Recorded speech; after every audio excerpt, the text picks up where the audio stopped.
మహబూబాబాద్ జిల్లా తొర్రూరు మండల కేంద్రంలో ఉమ్మడి వరంగల్ జిల్లా ప్రైవేటు పాఠశాలల విద్యాసంస్థలు బంద్ను ప్రకటించాయి. ప్రైవేటు పాఠశాల యాజమాన్యాలపై విద్యార్థి సంఘాల దాడిని ఖండిస్తూ నిరసన ర్యాలీ చేపట్టాయి. తొర్రూరులో నిరసన, ప్రైవేటు పాఠశాలల యాజమాన్యం, ఉపాధ్యాయుల ర్యాలీ చేపట్టారు.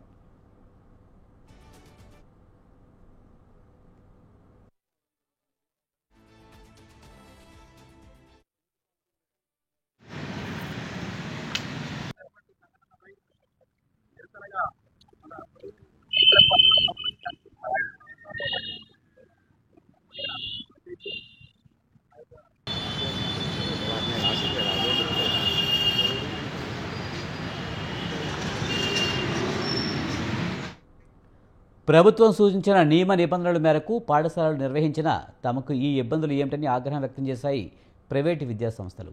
ఇటీవల కాలంలో విద్యార్థి సంఘం చందా దందాలు ఎక్కువయ్యాయని వాపోయారు ప్రైవేటు విద్యాసంస్థల యాజమాన్యాలు. అడిగిన డబ్బులు ఇవ్వకపోవడంతో విద్యాసంస్థల యాజమానులపై భౌతికంగా దాడులు చేస్తున్నారని ఆవేదన వ్యక్తం చేశారు. ఇప్పటికైనా సంబంధిత అధికారులు స్పందించి ఇలాంటి సంఘాల నాయకులపై చర్యలు తీసుకోవాలని కోరారు.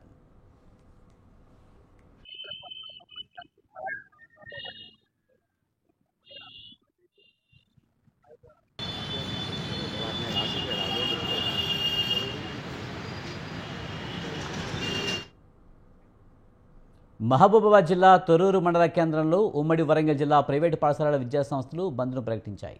దీనిపై మరింత సమాచారాన్ని మా కరెస్పాండెంట్ అశోక్ అందిస్తారు. అశోక్, ఉమ్మడి వరంగల్ జిల్లా ప్రైవేటు పాఠశాలల విద్యాసంస్థలు బంద్కు సంబంధించి పూర్తి సమాచారం ఏంటి?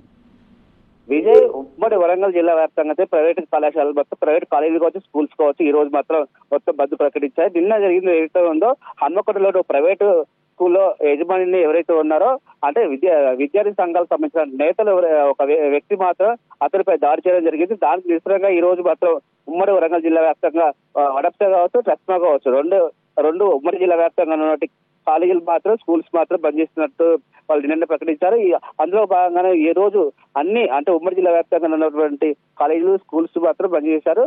దానికి సంబంధించిన నిరసనలు ఇటు ధర్నాలు కూడా చేస్తున్నారు. అలాగే అంటే 6 జిల్లాకు సంబంధించిన కలెక్టర్లకు కూడా ఇలాంటి సంఘం, విద్యార్థి సంఘం సంబంధించినటువంటి విద్యార్థి సంఘం ఉండదు, అలాంటి విద్యార్థి సంఘాలు ప్రోత్సహించద్దు అని చెప్పేసి అంటే కలెక్టర్లు కూడా వినతి పత్రిక సమర్పిస్తున్నారు.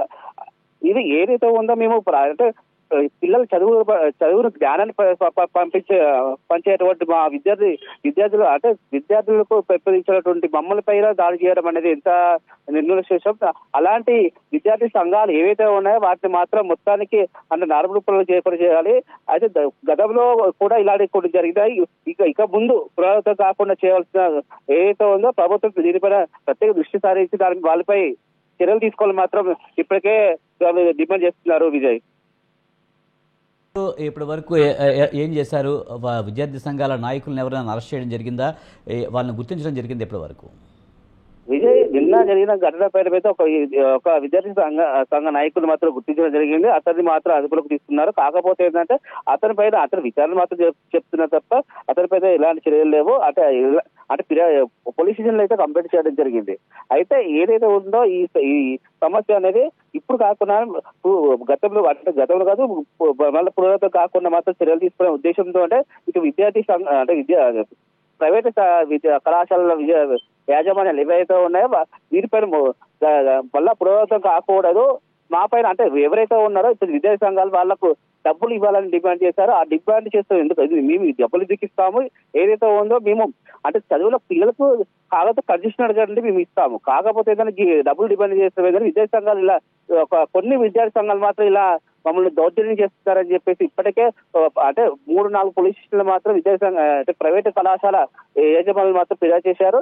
ఏదేమైనప్పటికీ ఈ చర్య మాత్రం కరెక్ట్ కాదు అని చెప్పేసి ఇటు ప్రైవేటు విద్యా సంస్థలు ఏవైతే ఉన్నాయో ఈ రోజు బంద్ పిలుపు ఇవ్వడం మాత్రం మేజర్ చూస్తున్నారు. Vijay, right, thank you Ashok.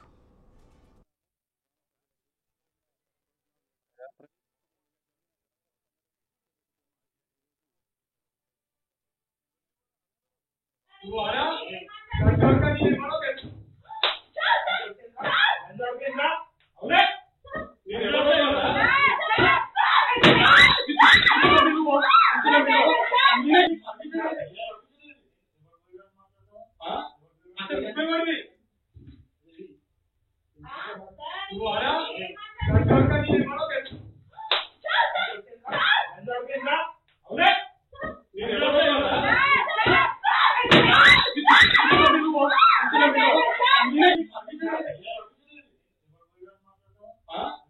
గ్రామ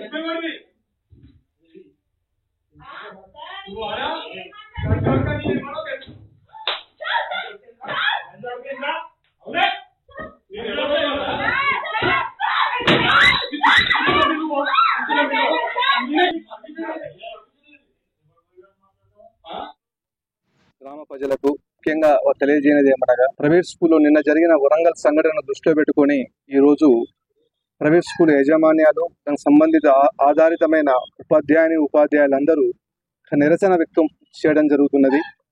విద్యార్థి సంఘాలకు ఏమన్నా లోటుపాట్లు ఉంటే యజమానితో చర్చించి దానికి సంబంధించిన విషయాన్ని కూలంకుషంగా చర్చించి మాకు సహాయ సహకారాలు అందించవలసింది పోయి మా మీద దాడిని చేసినందుకు మేము పూర్తిగా దీన్ని ఖండిస్తున్నాము.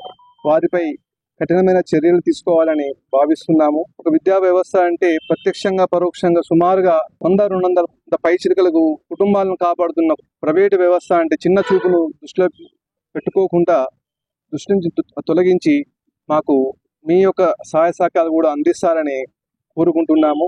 గ్రామ ప్రజలకు మీ అందరికీ తెలుసు మిత్రులారా, నిన్న దురదృష్టకరమైన సంఘటన జరిగింది. ఎప్పుడూ కూడా కన్ని విని ఎరగని రీతిలో ఒక విద్యార్థి నాయకుడు ఒక కరెస్పాండెంట్ పై, అది బడ్జెట్ స్కూల్, ఏదో కార్పొరేట్ స్కూల్స్ కావు మావి, మీ అందరికీ కూడా తెలుసు. మీ మిత్రులు అక్కడ ఉన్నటువంటి విలేకరులు కూడా మా సిద్ధార్థ స్కూల్లో చదివినటువంటి విద్యార్థులు ఉన్నారు. ఎందుకంటే మేము ఎప్పుడు కూడా పీడించి తీసుకోవడం అంటే మాకు తెలియదు. ఇప్పుడు మధుకర్ రెడ్డి గారు చెప్పినట్లుగా మేము కొంత 100-200 మందికి ఉపాధి కల్పిస్తూ మేము స్వయంగా బతుకుతానికి మీ అందరికీ తెలుసు మిత్రులారా, నిన్న దురదృష్టకరమైన సంఘటన జరిగింది. ఎప్పుడూ కూడా కన్ని విని ఎరగని రీతిలో ఒక విద్యార్థి నాయకుడు ఒక కరెస్పాండెంట్ పై, అది బడ్జెట్ స్కూల్, ఏదో కార్పొరేట్ స్కూల్స్ కావు మావి, మీ అందరికీ కూడా తెలుసు. మీ మిత్రులు అక్కడ ఉన్నటువంటి విలేకరులు కూడా మా సిద్ధార్థ స్కూల్లో చదివినటువంటి విద్యార్థులు ఉన్నారు.